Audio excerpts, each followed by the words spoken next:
Hello, everybody. Welcome to a Crimeland episode. Can you believe it? How long has it been since we've done one of these? A really long time. I can tell you that because I looked at my Crimeland tab of all the things you all sent me, and it was really full. There was probably 100 articles. Obviously, we're not going through all of them, but I picked out some good ones. I'm going to put a placeholder there. So if people send more the next time we do a Crimeland episode, we will start from there.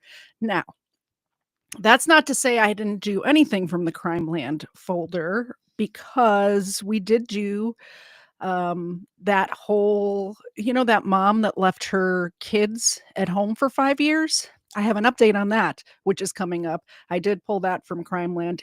But the first thing we're going to start with, I'm glad to see Erica's in the chat because the Swan Boat Club crash, we covered this when it happened. When did this happen, Erica? Let me know in the chat. It has to be like a year ago. I remember covering it when it first happened. And I want to say it was on Friday Night Crime when we still did that show with number 2. But that was a crazy case. I guess, first of all, let's say hello to everybody. Erica, of course, is swinging the wrench over there. Thank you very much. KFAR was here. I don't know if he's still here, but I'm repping the merch today. The KFAR merch. You can get that at kdz.com.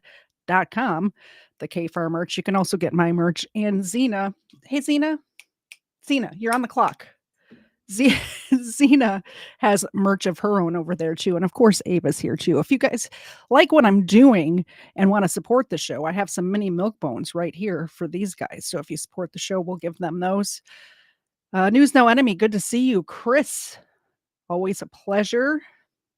Debbie, don't think maybe you have been. I don't think I've seen you in a while, though. I could be wrong. Nightwolf, WNN, good evening. Good evening to you as well. Smith W's here. I think that's Cloud Illusions. Hello. If I didn't get you, it's because I hate you. No, I'm kidding. I can't see. I'm old and blind. So if I missed you, I apologize. I just saw Paracord Princess pop in. Hello, Paracord Princess. Let's get into it, though. I'm really excited to give you this update about the Swan Boat Club thing because that was crazy. Let me see if Erica answered about how long ago this happened. It was last year ago. So I'm guessing that's about a year ago. I think that's what she's trying to say. I love you guys. I'm so glad you're here. All right. So just to remind you guys, this is the video. This is what happened. This lady drove into the Swan Boat Club and killed, I believe it was like 2 little children. And she went to trial. So that's what we're going to cover. But I'm going to play this little 20-second video just to remind you guys what happened.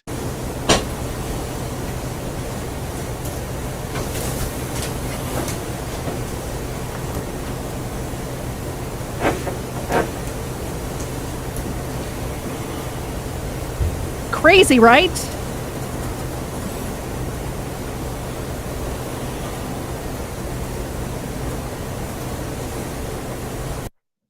So yeah, that's what we're talking about. That woman obviously something was wrong. And I remember having the discussion when it happened. Was she drunk? Did she have a medical emergency? Because as you guys know, I'm a commercial property manager, industrial now too, but that's beside the point, and office. But I was a shopping center manager, and one time we had a similar thing happen where somebody died. It was at a public shopping center in Florida that I was managing, and the person drove through, was in the drive lane that was headed right at the store, and drove right through the bollards that were there and hit and killed somebody. Turns out they were having a medical emergency. They weren't drunk or anything like that. No charges were filed. It was a tragic accident. So I, in my head, was thinking, well, I wonder if, she passed out, some sort of diabetic situation or a seizure, something like that. By the way, if you have seizures, you probably shouldn't be driving unless you get medical clearance first. Hot tip. I think that was the case. The seizure thing was the case. in Florida. It was in Delray Beach, Florida, that shopping center. That was tragic. Man, that was tragic. Anyway, let's get to this. So they had the trial, and the judge is about to read what the jury sentence is. Well, welcome back. I'm told that you've had a verdict. Is that correct? All right. That is correct. All right. You're the foreperson? Yep. Please stand for me and read me the verdict form. You're going to say, "We, the jury, find," and then you'll go through each count, please. We, the jury, find as follows. Count 1, guilty of murder in the second degree of Alana Grace Phillips. Count 2, guilty of murder in the second degree of Zane Isaac Phillips. Count 3, guilty of operating while intoxicated or operating while visibly impaired causing the death of Alana Grace Phillips. Count 4, guilty of operating while intoxicated or operating while visibly impaired causing the death of Zane Isaac Phillips. Count 5, guilty of operating while intoxicated or operating while visibly impaired causing serious impairment of a body function to Mariah Lynn Dodds. Count 6, guilty of operating while intoxicated or operating while visibly impaired causing serious impairment of a body function to Edward Thomas Smothers. Count 7, guilty of operating while intoxicated or operating while visibly impaired causing serious impairment. This is heartbreaking, by the way. This family lost 2 of their young children when this woman decided to drive drunk. What are we doing here? Why are we driving drunk? There's absolutely no reason for it. Zero reason. 2 children, little children, ended up dead. To Jaden Bryce Phillips. Count 8, guilty of operating while intoxicated or operating while visibly impaired causing serious impairment of a body function to Leah Marie Stiff. And count 9, guilty of operating while intoxicated or operating while visibly impaired causing serious impairment of a body function to Diane Virginia Medina. All right, thank you. If you would put that back in the envelope and then just give it to my bailiff. Is this everyone's verdict? Yes. So say you won, so say you all? Yes. Do you wish me to poll? All right, I'm going to point at you. I'm not being rude. I just don't want to publish anybody's names. Okay? So I'm going to start in the back row and say, is this your verdict? Is this your verdict? Yes. Is this your verdict? Yes. Is this your verdict? Yes.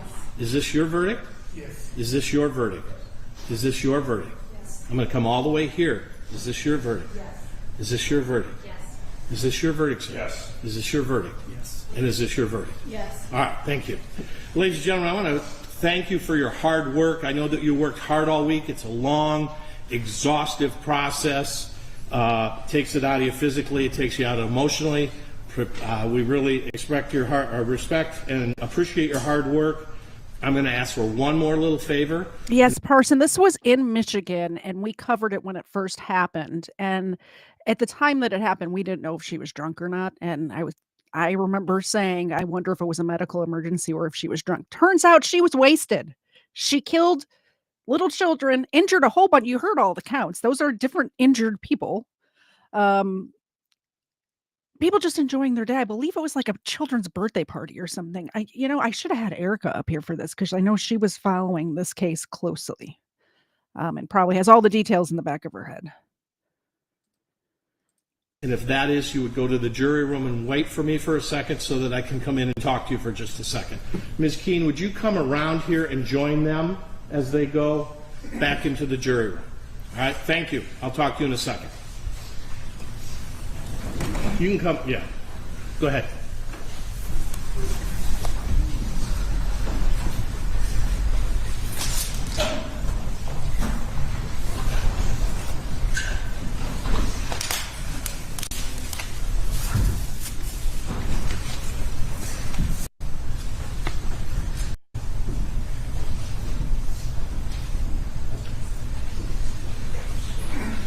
All right, Ms. Chidester, you've been found guilty by a jury of your peers, 2 counts of second-degree murder, 2 counts of operating under the influence and causing death, and 5 counts of operating under the influence causing serious bodily injury.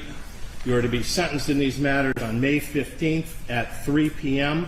That will be in this courtroom with Judge Nichols' permission. You are remanded to the Monroe County Jail pending sentencing.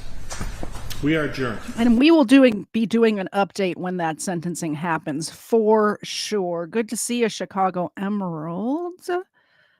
Just in time for a Florida story. I got something here from Grady Judd, who's my favorite, by the way. But yeah, they said that the sentencing is going to be in May, so we will definitely revisit that. If it's live, maybe we'll do it live. Does anybody know did he say what day of the week that was? If it's a Monday, we might be able to do it live. That's all I'm saying. Let's switch now to Polk County, Florida. I haven't watched this yet, but it is Sheriff Grady Judd, so I'm positive it'll be entertaining. It says, by the way, it's illegal immigrant sexually abused an enslaved child. Yikes. That's all I have to say about that. Frickin' yikes. Thank you so much for renewing your membership, Steve Cousins. We will give the dog some milk bones for that. I appreciate it. Ma'am, that's for you. Zena, can you catch? Are you able to catch? This is literally your only job. Can you catch this? You ready? She did it. She did it, everybody. She did. Everybody, round of applause for Zena. She caught the milk bone. Good afternoon, everyone. Thank you for being with me today. What I'm going to discuss with you is a snapshot of a very horrible event that's going on all over this country by illegal aliens. And the state of Florida has a brand new law to help deal with that. That still doesn't help our victim. Let me introduce you to Alvaro Jimenez. He's 32 years of age, and he lives in Mulberry. He's a day laborer. He came into this country illegally in 2019. After he entered the country illegally, he registered with ICE and was following their directions until about 2021, and that's when he quit cooperating and ICE lost track of him. When he entered this country, he entered with who was at that time a very young child. And the child's mother did not enter the country. He had access to this child. So let me go back to the last 3 years. The child was between the ages of 12 and 15 years of age when he began to sexually batter the child. He refused to enroll her. All right, I'm sorry. I just can't imagine sending my child thinking I'm doing the right thing. This kid's going to have a better life if I send her with dude to the United States so she can start fresh. She can have a better life than she's going to have wherever I am. I don't know what country they came from yet. I'm sure they'll tell us. And then finding out that this happened. Oh my goodness, the devastation. This is horrible. This is horrific. And it gets me mainly, not mainly. I mean, the one that really gets me right here is the Lake and Riley case that we covered here on this channel. And just thinking about it, I'm like tearing up a little bit, but it's just, yeah, Kfar said, easy fix, end him. Yes, absolutely. I think predators like this need to be punished to death. And there are some states that have taken that stand recently. It used to be only like first-degree murder cases got punished to death. But there are some states, and I believe Florida is one of them, and Oklahoma's the other one, that are punishing child predators like this to death. I could be wrong on the states, but I know there's at least 2 states that are doing that now. In school, he kept her segregated. She had no social life. He didn't want her in an environment where she could tell anyone anything. And quite frankly, it was a challenge because she is from Guatemala, he is from Guatemala, and she speaks a Mam language, which is a native Mayan language for the Guatemala people. As we have done our interviews with her, there's still investigation to do. We're trying to focus on someone who can speak this Mayan language more clearly so we can get more details. So obviously we want to bring more charges if we can. But for 3 years, the child was not in school, she was not socialized, she couldn't speak English, she was a prisoner, and this guy was sexually battering her. She dialed 911, and we went to rescue her, and that's exactly what we did. He is charged with a series of significant felonies, but I'm going to speak to the 3 third-degree felonies he was charged with, now have been bumped up to a second-degree felony because of the new law that Speaker of the House, Danny Perez, President of the Senate, Ben Albritton, and ultimately Governor DeSantis signed. Because of this, he's going to be held to a higher level of accountability. But the sexual battery, which was already a first-degree felony on a child, has now been bumped up to a life felony. Now, I want to give you a snapshot here. That child should have never been sexually abused, should have never been violated. I mean, that kind of goes without saying, Grady. No child should be. That child shouldn't have been sexually, yeah, obviously, the child should not have been sexually abused. Let's see where he's going with this. I'm sure he's going to say the child should have been with their mother back in Guatemala. Should never been held enslaved so she couldn't freely live in society. Should not have happened. But it shouldn't have happened in the United States of America. So we're going to deal appropriately with this guy through our criminal justice system. And Gen Pop, maybe? Can we put him in Gen Pop? I think that would be an appropriate punishment for this guy. Just saying. Just put him in Gen Pop. But I want to underscore here for those who are doing the hand wringing and oh my goodness, and you know, the illegal aliens aren't a problem, and yes, some of them, a few of them are a big problem. And guess who's going to pay for his keep for arguably the rest of his life if he's convicted as charged? The taxpayers of the state of Florida. But you can duplicate this thousands upon thousands upon thousands of times across the United States with some form of felony charges. I do want to tell you that ICE is working very, very close with us. They confirmed his illegal status, and they have gone above and beyond. It is amazing when the administration changes and the new administration says, time out. We're over illegal aliens in this country victimizing people in this country. And that's what happened here. I am thankful for our governor, our Speaker of the House, President of the Senate, who passed this new law so that we can upgrade these charges. And we are forwarding those upgraded charges to the state attorney's office. The investigation is still ongoing.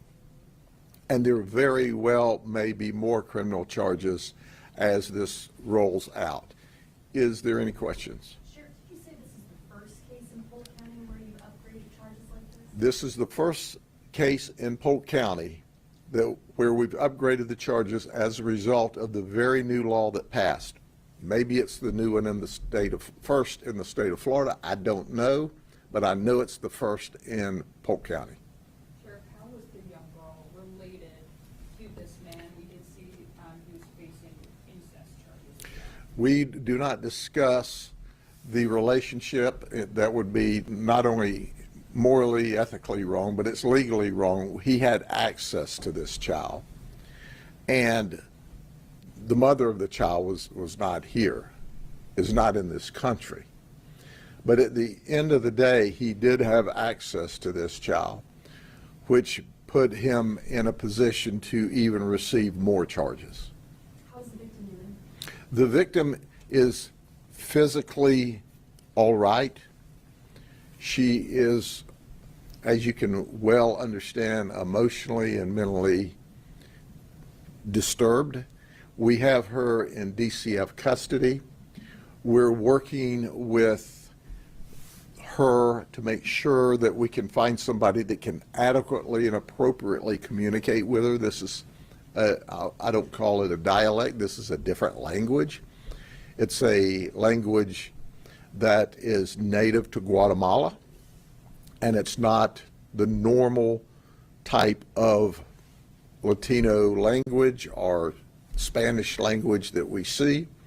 So while we're communicating very well, we think there's more details that we'll be able to find out as soon as we find the proper counselor that also has the dialect or the language. Will she be deported back to her home country? We obviously want to reunite her at the appropriate time with her family, but at this time we need her here as a witness or we don't have a case. Sheriff, what kind of message do you hope that this sends to the undocumented or the illegal immigrants here in this country that commit crimes? I think the message should be clear that this is a new day, it's a new president, we have new laws, and you're going to be held ultimately accountable for any of your felonious conduct. What's important to understand here is don't commit crime first and foremost.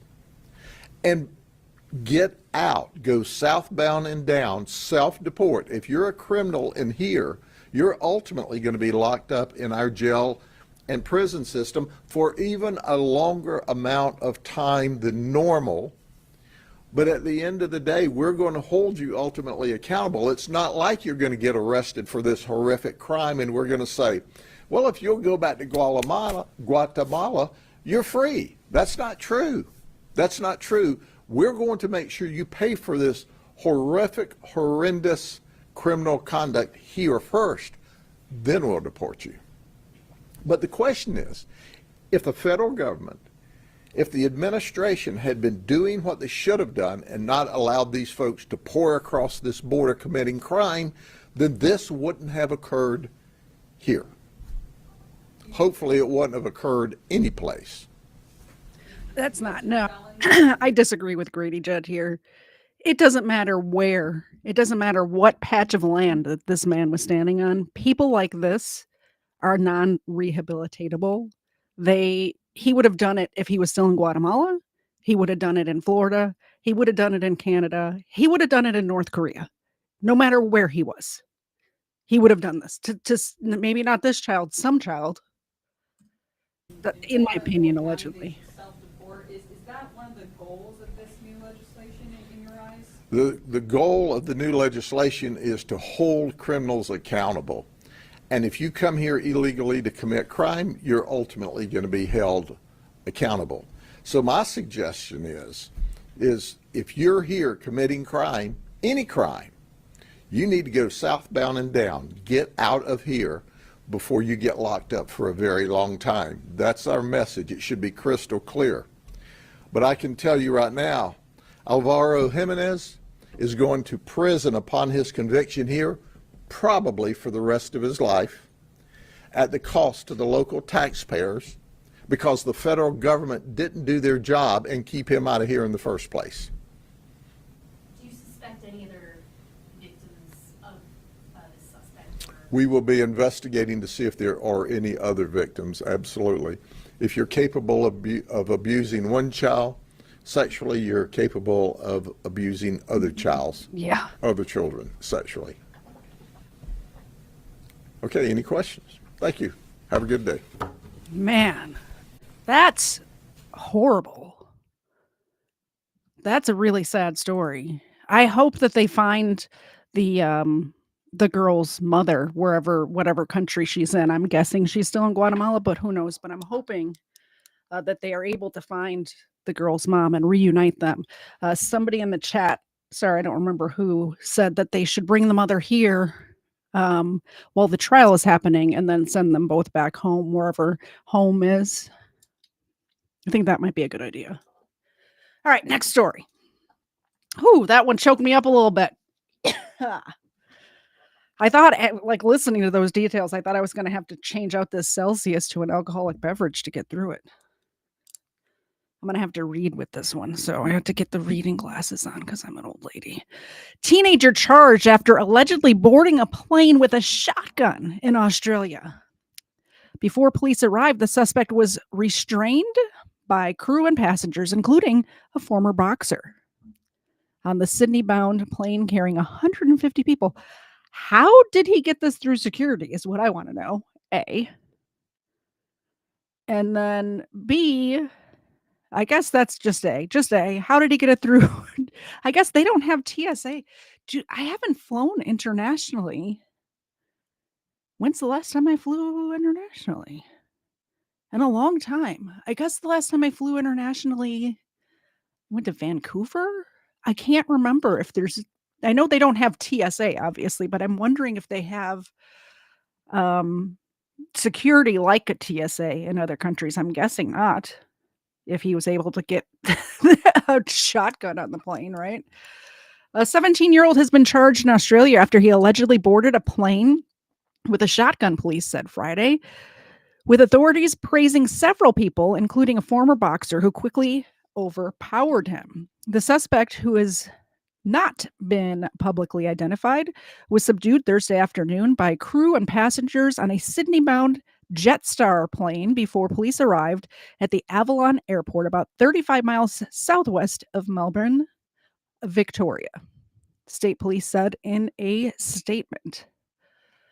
The teenager has been charged with multiple offenses, including unlawfully taking control of an aircraft. Wait, he tried to take over the aircraft?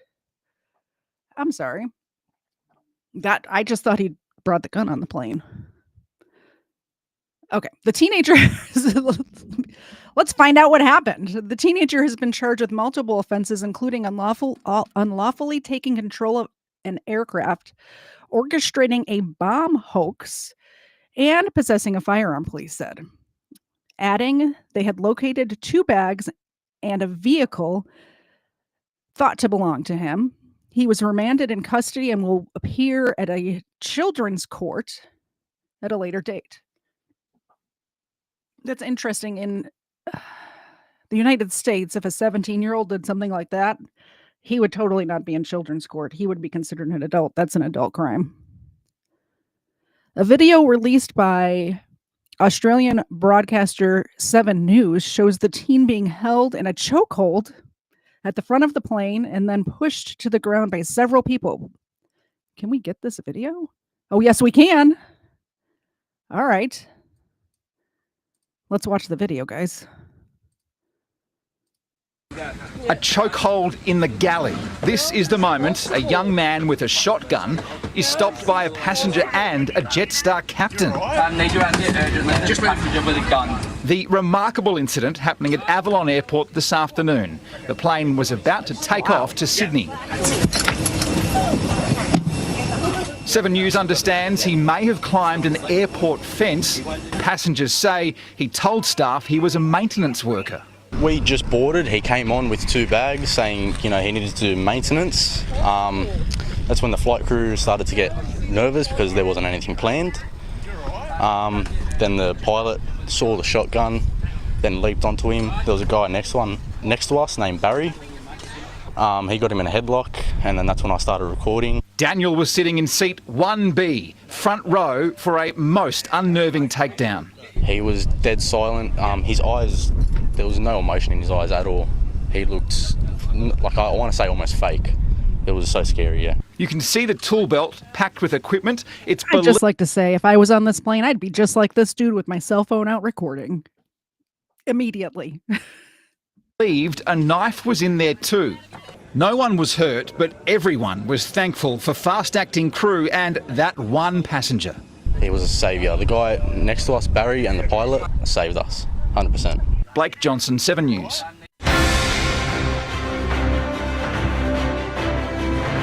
All right, back to the news story.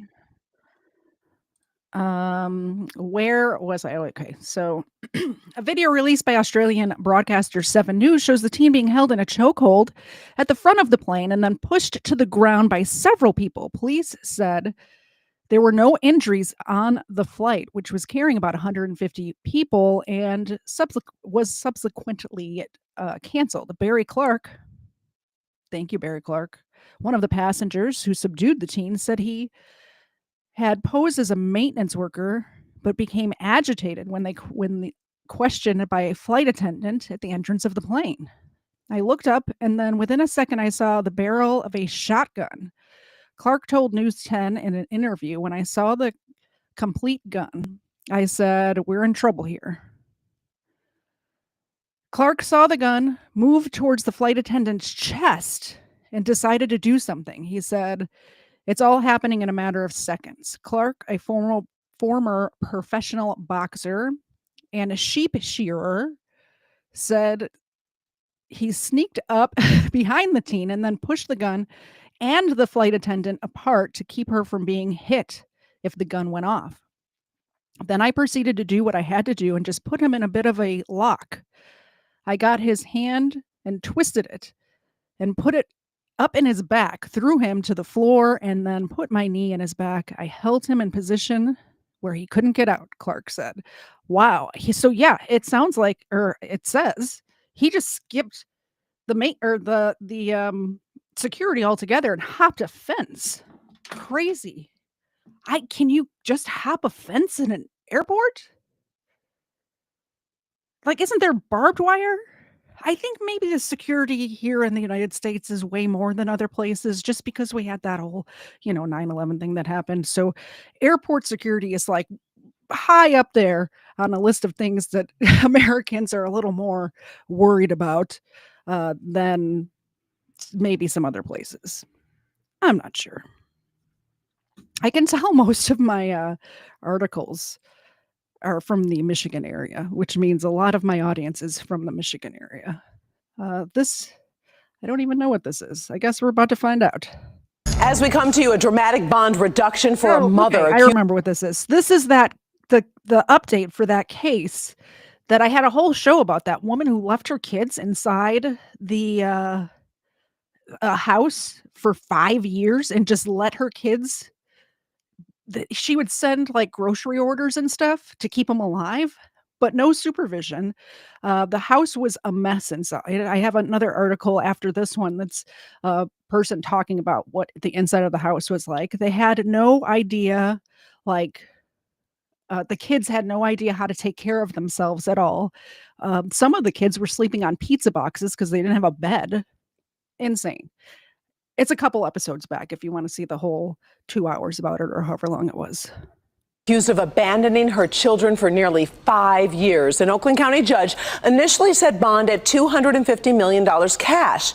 Well, now her bond is down to $50,000. We are talking about 34-year-old Kelly Bryant. She was in court today via Zoom till about 12:45. Now, police say they were called out to a home in Pontiac. It was back on February 14th. They were doing a welfare check, and they found 3 children living in disgusting conditions. We're talking trash everywhere, feces in the bathtub, and an overflowing toilet. The judge at first said Bryant could be a flight risk. Now, let's go over to Priya Mann. She's been following this case. And Priya, any idea why the big change of heart from the judge? Well, it really comes down to what constitutes a reasonable bond. And in this case, the judge decided to lower the bond significantly. This is, of course, a case that has garnered a lot of attention online and on clickondetroit.com. And you mentioned some of the horrific conditions that these children were found in. The kids were found last month living alone. Police say the home was filled with garbage and human waste and that the kids had allegedly not seen their mother in years. Bryant was charged with 3 counts of first-degree child abuse, and her bond was initially set at $250 million. Now, at the time, the judge said the bond was set that high because the court was concerned Bryant may try to use, quote, fear tactics to prevent the kids from cooperating with police. Well, today's hearing was to review whether the $250 million bond was reasonable. Here's what the judge had to say. But I do find that the court has an obligation to set a reasonable bond, and the current bond amounts to a denial of bond. I'm going to reduce the bond to a $50,000 cash bond at this point. And that is a significant reduction from $250 million to $50,000. Now, if Bryant can post that bond, she is not allowed to contact her children or the people who are caring for those kids. And she would If you guys recall on that show, the main topic of discussion, or ended up being the main topic of discussion, was a $250 million bond appropriate for this crime specifically, but really any crime. And I think we had some mixed opinions on that one. also be under house arrest. Reporting live in Pontiac, I'm Priya Mann. Send it back to you. A lot of people following this case. Okay, this is a breaking news situation. So over on clickondetroit.com, you can find a full recap of the court proceedings as well as that video of the entire hearing. We have been covering this story extensively since it did first break. So just scan that QR code on the screen and you can get all caught up on this case. Now to another story many people are talking about on your Friday afternoon. A man accused of posting threats on social media that were I don't know what this story is, but I kind of want to watch this one too. Let's just see what it's about. Let's see if it's interesting. Actually directed at Dearborn Heights School, and that person has been arrested. Andrew Bays facing multiple charges. A police investigation led officers to Bays' home, where they found multiple firearms and what police are calling indications of threatening ideology. He is being held on a $500,000 cash bond. He will be required to wear an electronic tether if he does post. I want to know exactly what he said. If we're arresting people for words on the internet, I need to know exactly what was said. Indications of a threatening ideology seems a little North Korea to me. Let's see if they tell us. What do you guys think? Like, they didn't say that he threatened somebody. They're saying indications of a threatening ideology, which is crazy. Bond. A judge has made a big decision in two murder cases tied to one suspect after reviewing mental health exams. We're not going to watch the whole news, like the whole thing. Okay, so back to that first story we were talking, or the most recent one. Somebody sent me this, and it says Michigan kids abandoned, cleaner discusses horrific conditions inside the home. So we heard last week or the week before when we first covered this how bad it was inside the home, but now we have firsthand testimony about it. Tough, both physically, to go into this apartment here where these three kids lived for nearly 5 years. They're just deplorable conditions. Feces all over the place, garbage piled high, the toilets overrunning. It's just disgusting even thinking about it. And just the fact that someone had to go in there and clean it. It's the emotional toll. But let me introduce you to Kiara Mills and her North Cleaning Service and how she was the one that went in there. Take a look. As I was walking down the crazy stairs with all the feces, like going to the basement, it was makeup smear. I had to stop and I was looking. And then I looked. Are you sure it was makeup, ma'am? Around and I'm like I visualized whoever, it was a kid that did that. They were screaming for help. 32-year-old Kiara Mills, who owns North Cleaning Service, had to clean this Pontiac apartment in which three kids lived in for nearly 5 years with no parental supervision, barely enough food, and whose mother is now facing child abuse charges. You knew what you were getting into. I mean, this was a bad house. This was bad. That's not even the word. Kiara remembers last Saturday when she got the call to clean the place. Me? So all night I couldn't sleep. I'm telling my kids, I have 5 by the way. I'm telling my kids, I'm like, you guys, do you guys remember? They like, yeah. I'm like, I have to go clean that house. It took Kiara and her uncle nearly 8 hours to clean it. I went over the walls with all the feces on the walls. I went over the walls at least about 10 times. No over exaggeration because I had to use SOS. Is it just me, or does it seem like it should take more than 8 hours to clean that?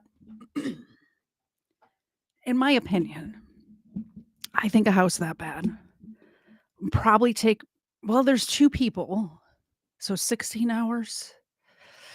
I don't know. I feel like I wouldn't want to move in tomorrow, is what I'm saying. I think it should take longer to clean and disinfect and things like that than an 8-hour shift. pad that I was scraping the paint off. Kiera didn't say how much she got paid, but it wasn't much. And the house is still not ready to move into. Would you live in that house now after you cleaned it? No. And I have a good cleaning services, and I still wouldn't. The floor has to get gutted out. The memories that's holding in that house, I will forever think about it. The emotional toll just going into this house where those 3 kids lived for years is really unthinkable. You can see over here, there is still a cease and desist sticker on the home from the Pontiac Building Department, meaning that by law, nobody can live into this house. All the appliances had to be taken out. The floor still needs fixing. There's still plenty to do over here. Now, a little update on the mother who's in the Oakland County Jail right now on a $250 million bond, facing 3 counts of felony child abuse. She'll be in court on March 4th. That's the next time she'll be in court. And as far as Kiera Mills, the person that to clean this place, well, apparently she's one of the most popular cleaners around. She posted a little bit on Facebook, and she's got about a couple of million views. And she says she's booked up for weeks into the future. I am live and I'm in Pontiac. I'll send it back. Good for her. At least if she didn't get paid a lot for this job, she is making up for it in advertising, and people will hire her, so she'll have consistent work, you know? I hope. Because I would not want to deal with it. I would literally, if that was my rental property, I would not be cleaning it. I would be hiring somebody just like her to do it.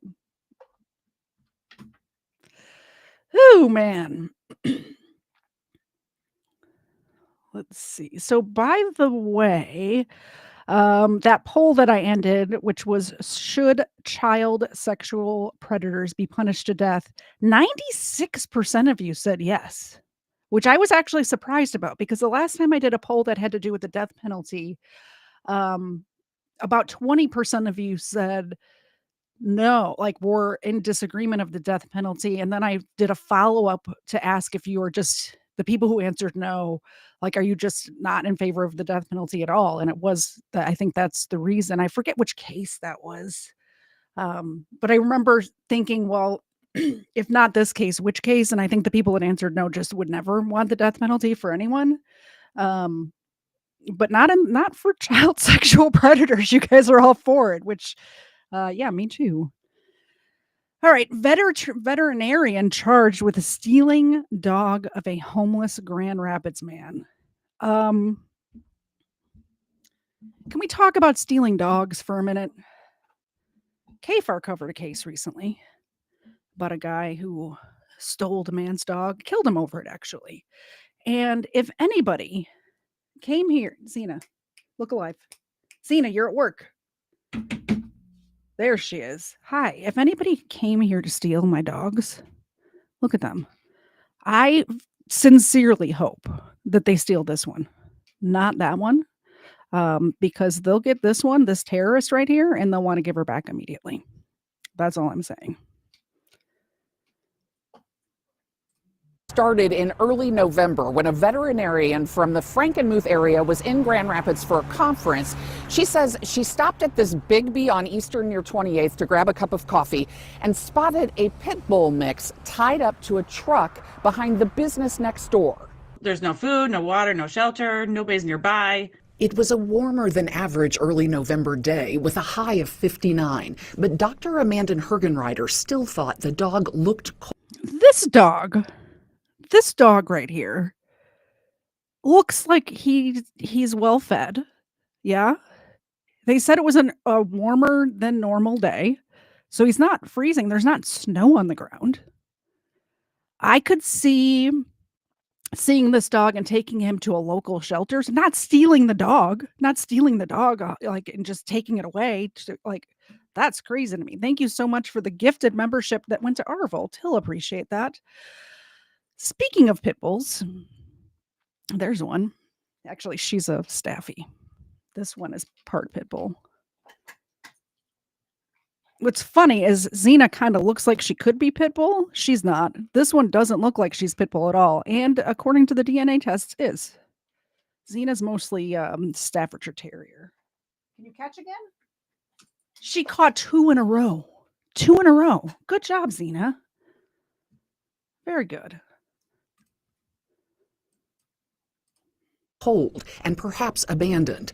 Her colleague checked with workers at a nearby Bigby. They did say there's a homeless man, that they think that that's the homeless man's dog. But Hergenreiter said over a half hour's time, no one showed up. And when she asked Grand Rapids police if she could take the dog, You could personally, I mean, I can't give you any advice or anything like that, but, just do what you got to do. so the veterinarian took him back to the east side of the state and named him Bigby. This was when he first arrived at the vet's office. This was weeks later, after Hergenreiter said she had repaired a severe urinary tract infection and a rotten tooth. But Grand Rapids police ultimately ordered Hergenreiter to return Bigby because he is also named Vinny, and he belongs to Chris Hamilton, who had reported Vinny stolen. I just want my dog back. That's all I want. These are pictures from Vinny's life with Hamilton in Grand Rapids. The 57-year-old said though he is currently homeless, he and Vinny always find a safe place to sleep. In Hamilton's car, on couches of friends and family. We found Hamilton in a hotel. I had my dog 15 years, never neglected him. And,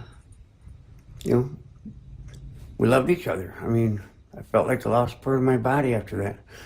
Never felt the same after losing him. And Hamilton said he had left Vinny that day to walk to a nearby gas station. And when he returned, he thought at first that Vinny, who is at least 16 years old, had broken loose. Animal control reports show officers have responded to concerns about Vinny before and always determined there was no neglect, no abuse.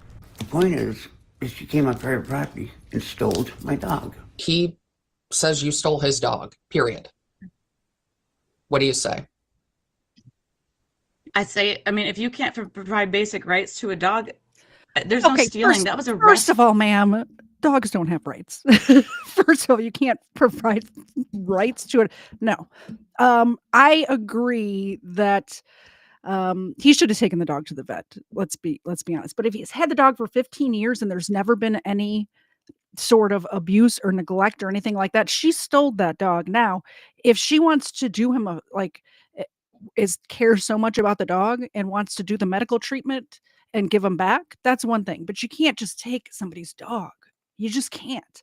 If you want to report, like you're a veterinarian, yeah, and you see this dog and you take him, even if she took him and, like I said, took him to the local shelter and turned him in, then the authorities can decide whether he's neglected. You can't just steal the dog and take him across the state. That's crazy. That's insane. Don't steal people's dogs. Hergenreiter said animal control has declined to investigate the dog's living conditions further, so she's not returning him.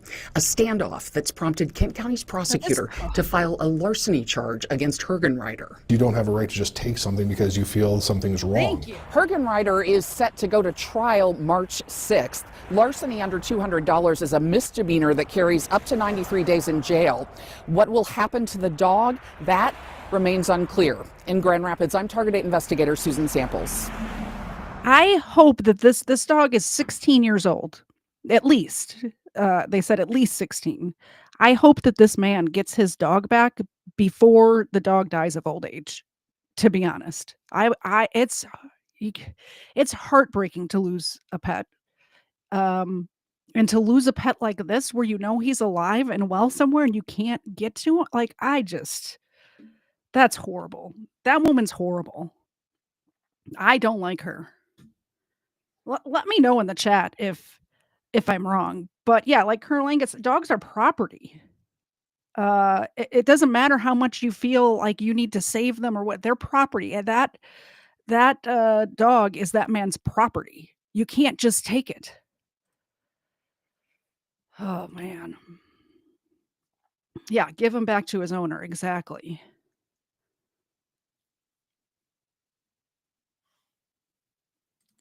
Yeah, obviously my dogs don't want to be here. Look at that open door right there. they hate it here. Oh.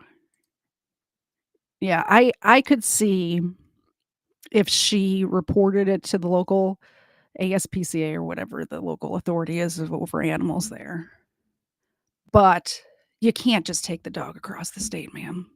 That's horrible. Somebody sent me this pit maneuver from Donut's raw video footage. I do like a good pit maneuver. Early Henry 6876.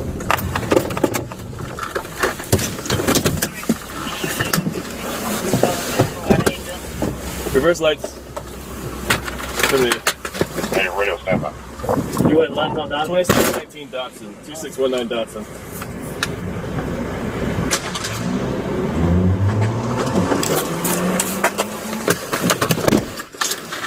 Fleeing. Alright, we're southbound. Stand by for a second.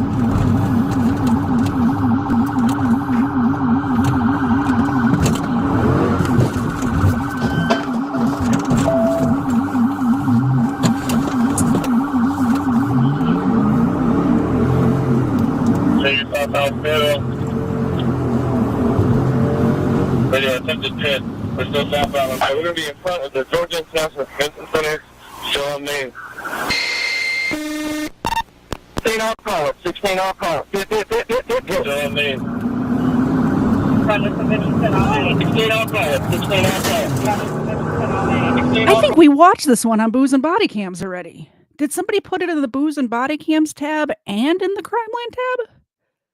I guess we'll watch. It's only another minute long. I think we've. Kfar, let me know. I think we've watched this one. I think this is the one where the cop goes over the fence. Caller. 16 off caller. Stand by.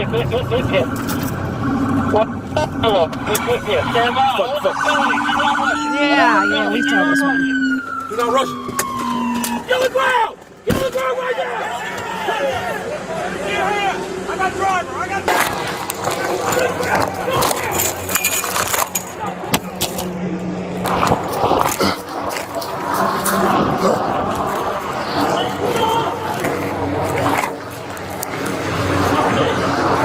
Where you got him? Hey, get the fuck out! Get the fuck out! I got driver! I got driver!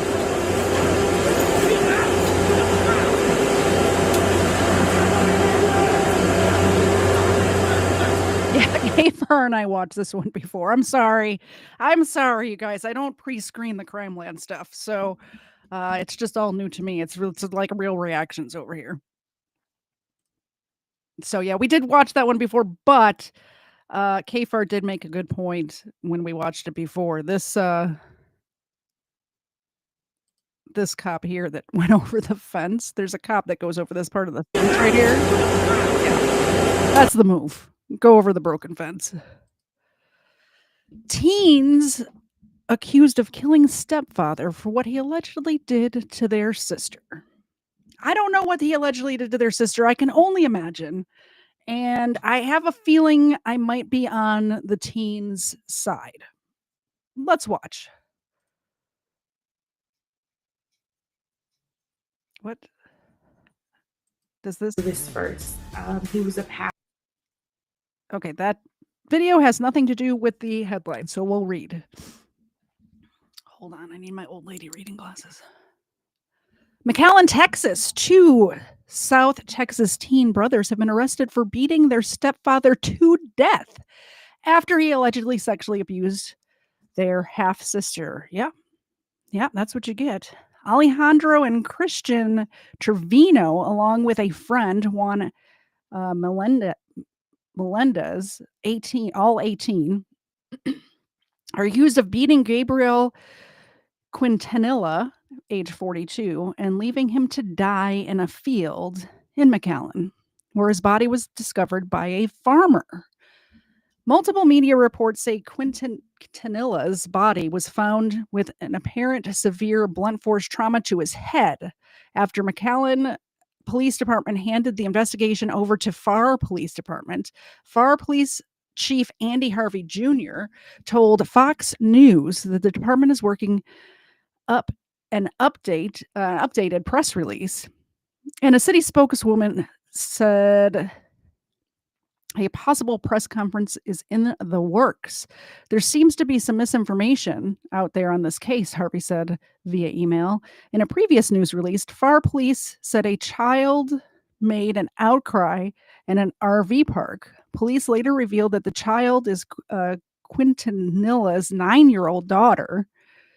He was the stepfather of Alejandro and Christian, who have different mothers and are both half-siblings to the girl. When brothers Alejandro and Christian Trevino found out, they became enraged and confronted Gabriel Quintanilla at the residence. A physical fight ensued between the three, and the victim, Quintanilla, left the location on foot, the press release read. Christian Trevino and Quintanilla chased Quintanilla to a nearby apartment complex where a second assault occurred involving Alejandro Trevino and the driver of a red Dodge Charger, identified as Melendez. So there's the 3 18-year-olds. The three suspects left the location, changed vehicles, and drove back, where they found Quintanilla walking alone and injured, according to Pharr police. Quintanilla was allegedly assaulted a third time before being placed in the bed of the truck and dumped in a field. The police believe Quintanilla might have still been alive when the teens allegedly dumped his body. Quintanilla had a warrant for continuous sexual abuse of a child. Police these kids basically took out the trash. Am I wrong? By the way, sorry about all the pronunciations of these Spanish names. I took French. Not that I can speak French either, but I did not take Spanish. Maybe I did. I think I took 1 year of Spanish. Either way, my apologies to any of my Spanish-speaking friends out there. Online, Hidalgo County records show Melendez is charged with engaging in organized criminal activity, murder, aggravated assault with a deadly weapon, and possession of marijuana. Really, they added a possession of marijuana charge in there. Okay. Christian Trevino is charged with aggravated assault, murder, and engaging in organized criminal activity. Alejandro Trevino is charged with engaging in criminal activity and aggravated assault. I'm on the kid's side. These three are heroes right here. I can see which one. This one in the middle is the one that had the marijuana, I bet. Look at his eyes.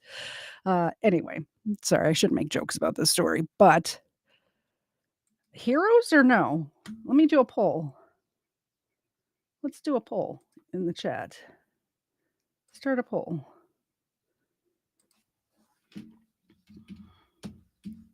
Heroes, question mark?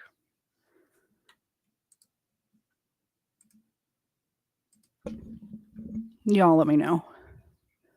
I'll follow up on this poll at the end of this next story. This is from Law and Crime. Teen blew off woman's head with AR-15 over a fender bender. What are we doing here? We're just murdering people over a fender bender? Seriously? Who raised this kid? How, why? Only 14 years old when he shoots and kills a mother after a minor fender bender. Ma'am, I'm gonna cut your seat. First of all, why is a 14-year-old driving? Please tell me the 14-year-old wasn't even driving. It's okay. I'm Officer Lipper with the Denver Police Department, okay? Just hours after shooting her in cold blood, he cries to his own mother at the police station. I'm sorry, Mom. Stop.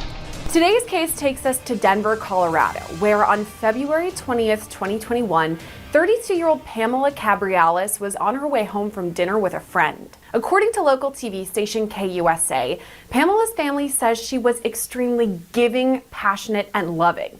They describe her as a social butterfly who was always there if you needed her. Pamela worked as a real estate agent, and she was also a mother to her 6-year-old son, Leo. Está champagne, no? This part does. Yeah. Hope you enjoy it. In pictures and in videos, Pamela seems happy and full of life. But all of that changed 4 years ago this month, Pamela was behind the wheel of her Range Rover, driving along Interstate 25 that goes right through Denver. When she stopped at a red light at an intersection of I-25 and Colfax, shots rang out. We now know the person shooting was then 14-year-old Remy Cordova. Cordova was Look at his hair. Holy cannoli. That is some hairdo. Do you think, like, this is how he would walk around like this? Or is this mid, like, did they get him at the barber shop when he was in the middle of getting something done? Like, it's very clownish, this hairdo. There's no way he's just walking around like that, right? The passenger seat of another car that was driven by this guy named Nishan Johnson. Cordova had thought that the car had been tapped by Pamela's in a small fender bender. And according to court docs, he said, quote, "Can I bust on them?" Johnson then replied, "Do what you gotta do. That's on you."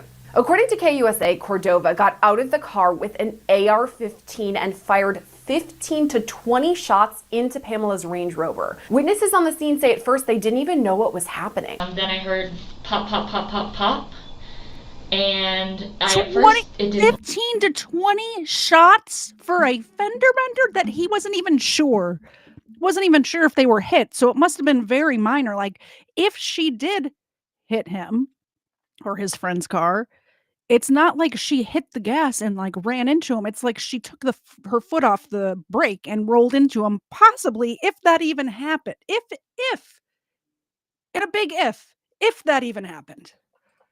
Register what was happening until the cars in the 2 lanes next to me started going, and then I realized I said, "Oh shit, something's happening," and I ducked down, and several more happened, and I pulled next to the car, barely got a glance. It looked as though the window was either rolled down or shot out, but I believe that the window was out. I didn't look at the windshield or see inside the vehicle. And then the car that was in front of them sped off. I went behind them, but pretty far back because they went pretty quickly, and got off on Federal. So they went straight and I got off on Federal, and I didn't obviously see what occurred because the car was obstructing my view, so I didn't know at the time if the shots came from the car in front or inside the vehicle, but that's what I saw. Okay. That's Jaden Aarons, who was driving home from an appointment at the time of the shooting. You said you heard multiple pops. You went pop, pop, pop, Yeah. pop. How many of those do you think you heard the first time? I'm in your gonna estimation? call it 5 to 7 perhaps. Okay, and then you said you ducked down and heard several more pops. How many more do you think you heard? Perhaps 3. Okay. And the break in between the two was a second or 2. Okay. That it paused. Sure. It wasn't very long. And you never saw anybody get in or out of any vehicles? No. Okay. I, in my mind, thought it was fireworks or something. Sure. And just wasn't paying attention. When you go around the car you're in front of, why do you go around the car? Because the other 2 cars did it, and I felt like I was in danger, and I heard the shots coming, and I was ducking down, and I thought maybe they were going to hit me. Okay. I was scared to go that way because, again, I didn't know if they were coming from that vehicle, but I couldn't go any other way, so. This may seem like a really dumb question. If you can articulate it more, why did you feel you were in danger? Tell me more about that. Because I recognized the sound of gunshots, and I thought perhaps one was going to hit me. Were you scared? Not really until after, because it didn't really register. It was definitely like weird, so I was like, my awareness was heightened, but it still didn't register. Tell me more about why you duck. Because I thought I was going to get shot. Okay. All right, I know you're multitasking when you're watching our videos. And if you're out running errands, listen up. I have to tell you about this free app called On Your First Tank of Gas. His arm, and she is the From a soccer game. when he got out, his Link in the description to download Upside, or you can scan the QR code on your screen and use our promo code BODYCAM to get an extra 25 cents back on every gallon on your first tank of gas. There were more witnesses too, like Alex. So in case you guys are wondering what just happened, is I went over to the light switch to turn off the overhead fan. And as I did that, all 4 of my screens went black, and I heard my camera, like you can hear it turn on and off, and I heard that noise. And then, so I unplugged, like I have all of my screens running through a hub. So I unplugged the hub from the computer and plugged it back in, and then everything came back up. But apparently you guys, nothing happened. It just kept going. So, that's what was happening. All right, let's hear what this young man has to say. Who was driving home from a soccer game. When he got out, he had his hoodie on, and he turned to face towards north, and all I see is the side of his forehead, so literally right here. Okay. And then that's when I noticed that he lifted up his arm, and his arm was being covered by the top of the car. And I'm in a Ford Edge, so I say it's a pretty big car. He was about like 5'6", 5'7", and that's when I noticed that he had a gun. So my first instinct when I heard it was to get down, just in case if they started shooting towards me. I did not physically see the weapon. Okay. I seen the light from when the. By the way, the instincts on both of these people is amazing, to get down behind the engine block when they hear guns start going off. Like, that is good instincts on both of their parts. When you shoot the gun and you have the light and the sound. Okay. So that's what I heard. I heard the toof, toof, toof. So the light, like the muzzle flash, we call it. It's like the fire, like when you fire fireworks, yeah. or you fire a gun and yeah, and it comes out. Those gases escape. And what color was that you saw? When I looked over, the first time I heard it, I got goosebumps. So I looked over and I just remember seeing white. So. Okay, but you saw the muzzle flash. Yeah. Is what we call it. Or yeah, the muzzle flash coming out. How many times do you think you saw flashes? About 6 times. Okay.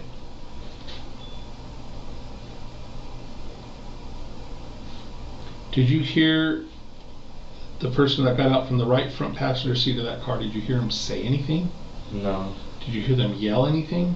No, not really. I didn't hear anything at all because my music I had my music loud because I'm a big fan of music, and I had my music going, and then that's when I heard the first gunshot go off, and I look over, and then I just see the light, like the white, whatever you guys call it, and then that's when I got goosebumps down my arm because I just knew that. But when I was driving away, I noticed one in the rear mirror poke his head out, like look back. Dang it. I was muted. Sorry to interrupt. I did get a Venmo come in from Colonel Angus. So thank you very much. Sorry, I just now checked my phone. But they're each going to get 2 of these mini milk phones because I did just speak with my mic muted. So let's start with Ava here. Ava, are you a good girl? Okay. I believe you. One more? Okay. Now, Xena has already caught 2 in a row. Can we make it 3? Can we make it 3? I'm not sure. All right. Xena, you ready? Oh, 3 in a row. I think I figured it out. So these mini milk bones are in like different colors. And when I throw her the red ones, it's probably horrible for her, like the dyed ones, but she can see them. So she's able to catch them. Here's one more. 4 in a row. I figured it out. Look at her go. She's like a superstar all of a sudden. Amazing. Thank you very much, Colonel Angus. I appreciate you. Tell me more about that. So I was going, because my first instinct was to get away because I was scared. Okay. So I was going, and then I was trying to get away quickly as possible. And I look in the rear mirror, and I see the Range Rover in there. And I look in, and I see the Honda coming. And I just see a head go like this. But it had a hoodie on, so. Okay, and was that from the front area of the car or the rear area of the car? So from the passenger side or driver's side? Driver's side. It was a black hoodie. Okay. So it came from the driver? Yeah, the driver's side. So put an arrow in red the direction he shoots at. And this sounds silly, but what led you to believe he was shooting in the direction of that car? Well, cause when he started shooting, I noticed that the light from when he shot it was going backwards. Okay. So I was like, all right. So that I ducked down, and that's when I lifted up my head just to take a peek, and that's when I seen his arm behind on the side of the car facing backwards. Okay. After the shooting, Cordova and Johnson sped off in their car Of as course first they did. responders rushed to the scene. Ma'am, I'm gonna cut your seatbelt, okay? I'm Officer Lipper with the Denver Police Department, okay?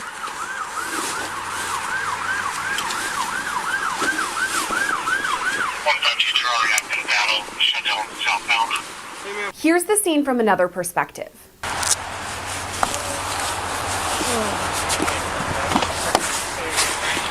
I'm just gonna keep some pressure on him, okay? There's a child seat in the back of there. Obviously, the kid was not in the car when this happened, but this guy has no idea. This guy has no idea if there was a kid in that car. Just opened fire randomly into a vehicle because of a fender bender. This just pisses me the heck off. A lot. Thank you very much, Chris, for the $10 super chat for the beautiful puppers. Thank you. Ava, can you catch? Ava can always catch. Zena, on the other hand, you ready? 5 in a row. Are you kidding me right now? I cracked the code. I figured it out. She can't see him, which is why she can't catch him. All right. Well, we're going to take that into account when we buy new treats for them, huh? She took quite a few about 4 or 5 rounds for the face. It's just she the only victim? She's the only victim. She's probably bleeding. Let me see if I can find an ID in her purse. Yeah. I don't know how you want to do this. You want to put the seat back so we can get to her? Hey, Scott, hold that seat. It's not going. Is there anything behind the seat? No. It's all electric. Hang on, I got it. Is that her purse? Yeah, I'm trying to find an ID. Is there more than anybody else? No, it's just one person. Could you hold that open while I look through it, please? Thanks. Okay, grab the scoop real quick.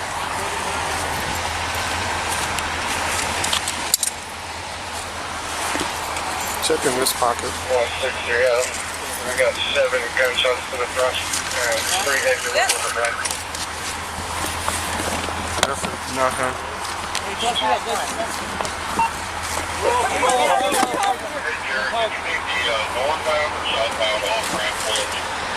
You coming head first? Hold on, let me go head first. Hold on.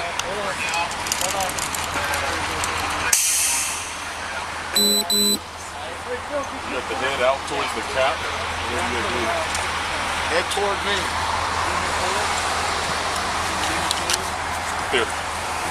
This next part is really tough. You can see the rear window of Pamela's Range Rover has been completely shot out. Oh, wow. Like he just emptied his gun into the back of their car, not caring who was inside. I don't care if he's 14. Death penalty for that kid.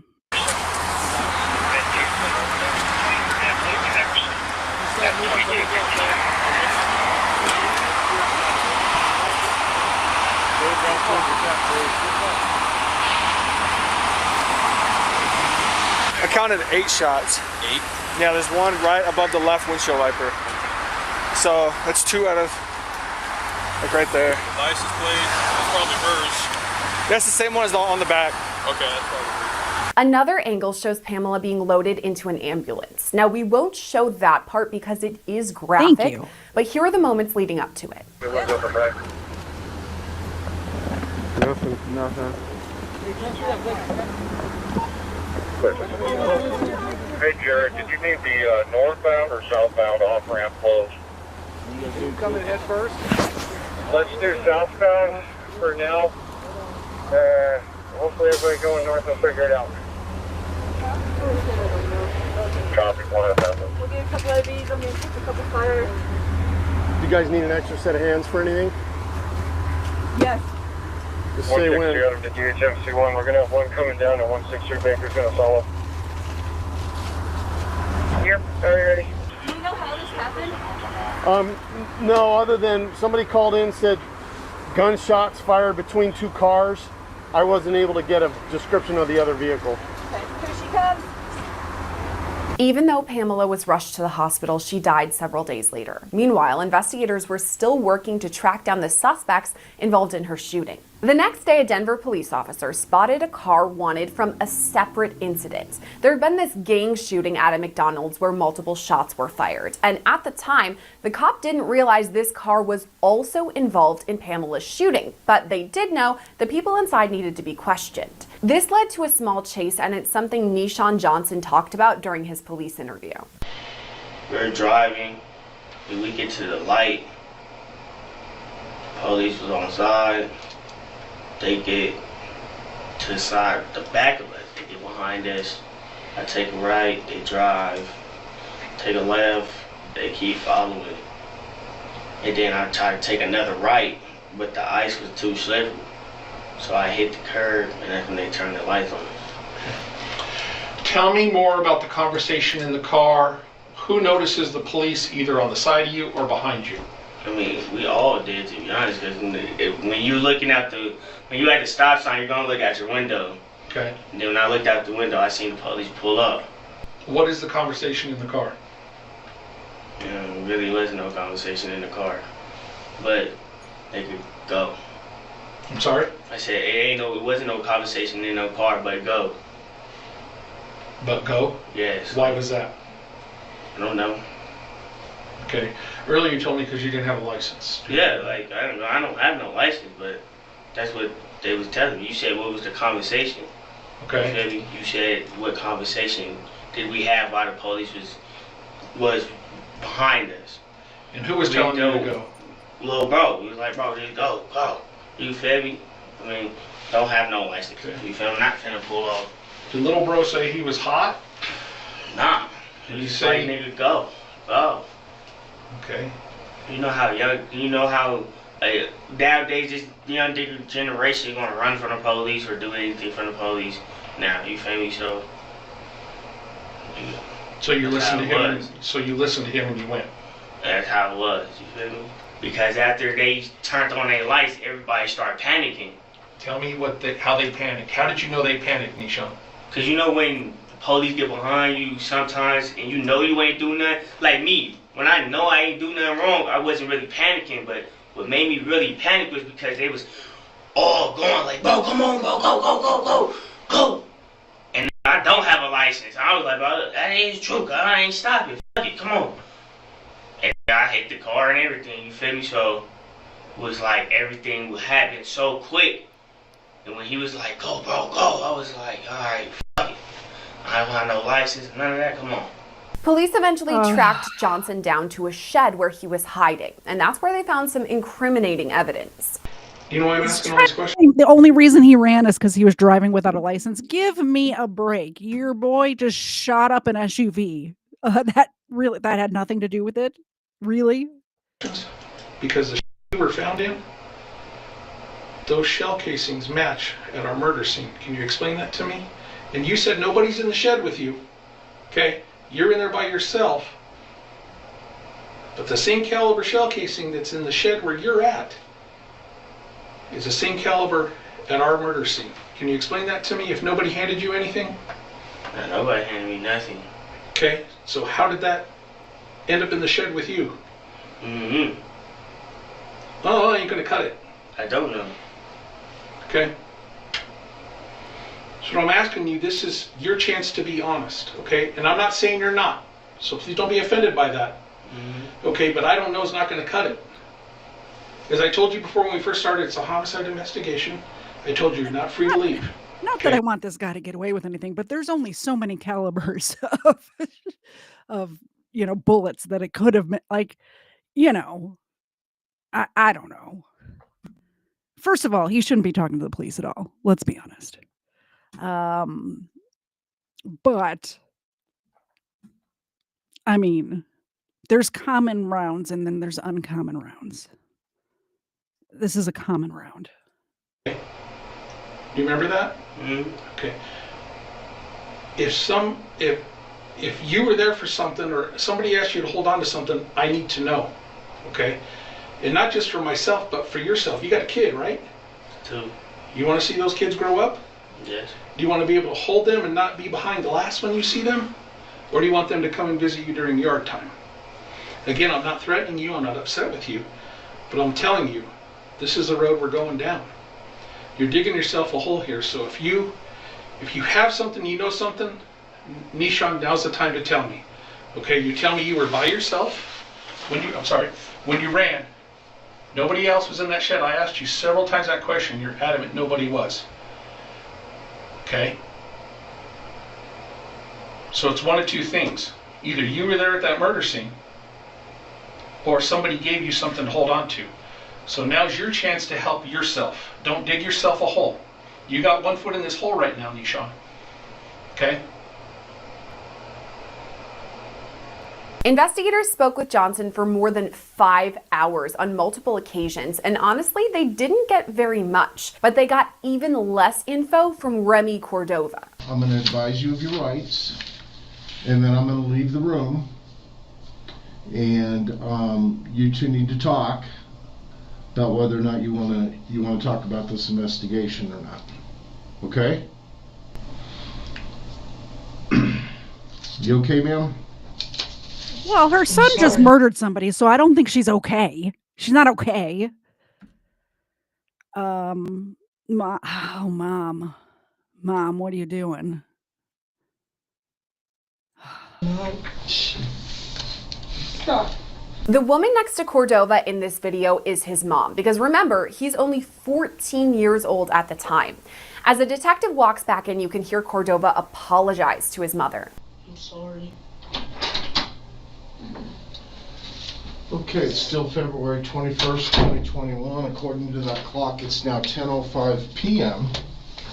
And I've given you and your mom opportunity to talk about this investigation.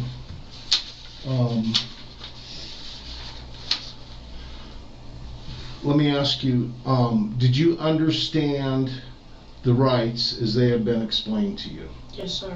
Yes?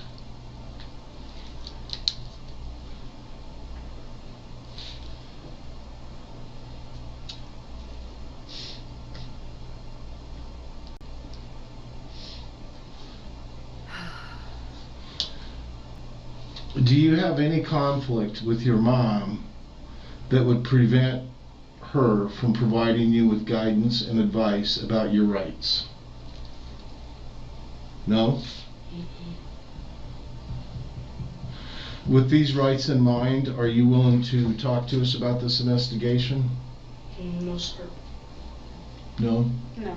But even though Cordova didn't talk, investigators already knew a bit about him because he had a juvenile criminal record and was on police's radar as a gang member. Prosecutors later said that Cordova's motivation in Pamela's murder was to rise up the ranks in this gang world. Cordova's case eventually moved from juvenile court to district court because of the severity of the crime. He was charged as an adult with first-degree murder and first-degree attempted murder. That second charge was added because another driver had been in the line of fire when Cordova had fired the shots. Now, that person was not injured, so the charge became attempted murder. In November of last year, Cordova was found guilty. He's since been sentenced to life in prison with the possibility of parole in 40 years. Nishan Johnson has also been convicted for his involvement in the case. In June 2023, he was sentenced to 35 years in prison. As for Pamela, her family says her memory lives on through her son Leo. A GoFundMe page set up for Leo's college fund has already raised nearly $70,000. That was a horrible story. Thanks to whoever sent that to me. Holy cannoli. All right. Next. I think this will be the last one. Mainly because I have a casserole in the oven right now and I'm hungry. This is in Arizona. Woman rescued from fiery crash in Chandler. Pile up. My sister-in-law and brother-in-law and one of my nephews actually just moved from Chandler, Arizona to the Atlanta area. Well, not just, like a year ago. It feels like just. No volume. Might pick up volume in 30 seconds. You know how they do.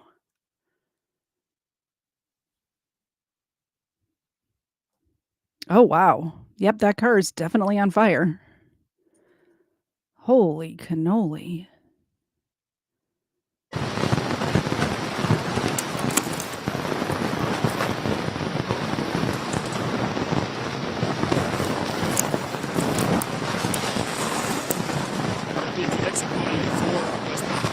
Oh, wow. Can you get out? Oh, wow. Oh, this is scary.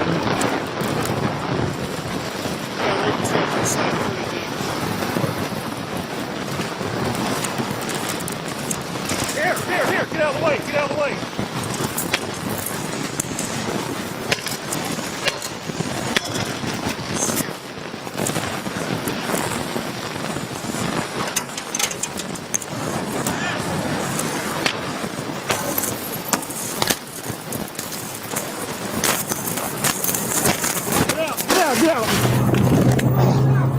Get out! Get out! Get her out of there! Get her out! Get her out, dude!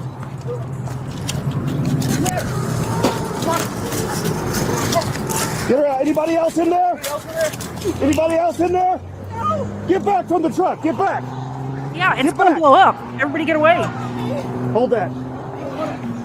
Hold that. Okay, relax. We got you. Anybody else in there? No. Go. Let's go away from the truck. Help me. You good, man? Yeah, we're good. I'm glad you're here, brother. Bro, I was just going to walk. Right here's good. All right. Hey, where you hurt? 705, we got the passenger out of the truck. It's completely engulfed.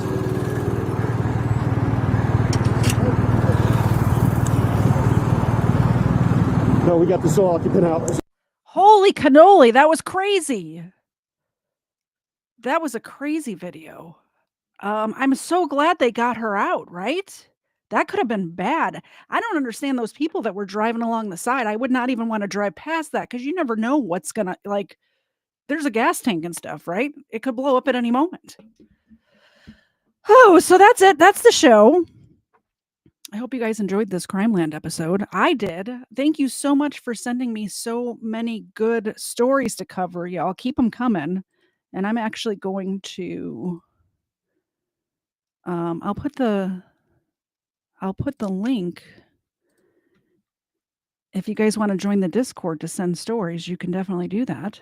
There's the link to join if you want to. We don't really get into much else other than just sharing news articles and stuff. Sometimes there's a little discussion that happens, but it's mostly about the crimes and stuff like that. But yeah, I guess coming up, the next time you'll see me is Wednesday night at 8:00 for Booze and Body Cams with KFAR. And then I'm thinking possibly an extra stream in here, maybe Thursday or Friday. I need to talk to number 2 and see if she's available. And if she is, Thursday or Friday, we might have an extra stream thrown in here this week.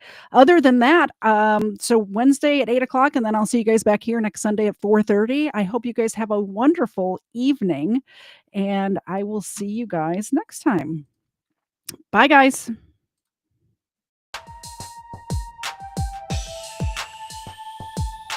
First Florida man was Hernando de Soto. First Florida man, Hernando de Soto.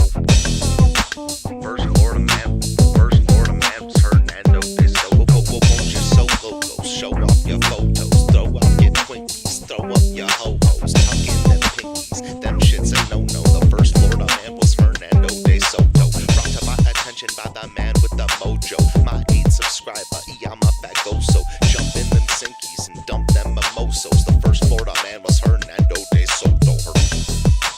First Florida man was Hernando de Soto. First Florida man was Hernando de Soto.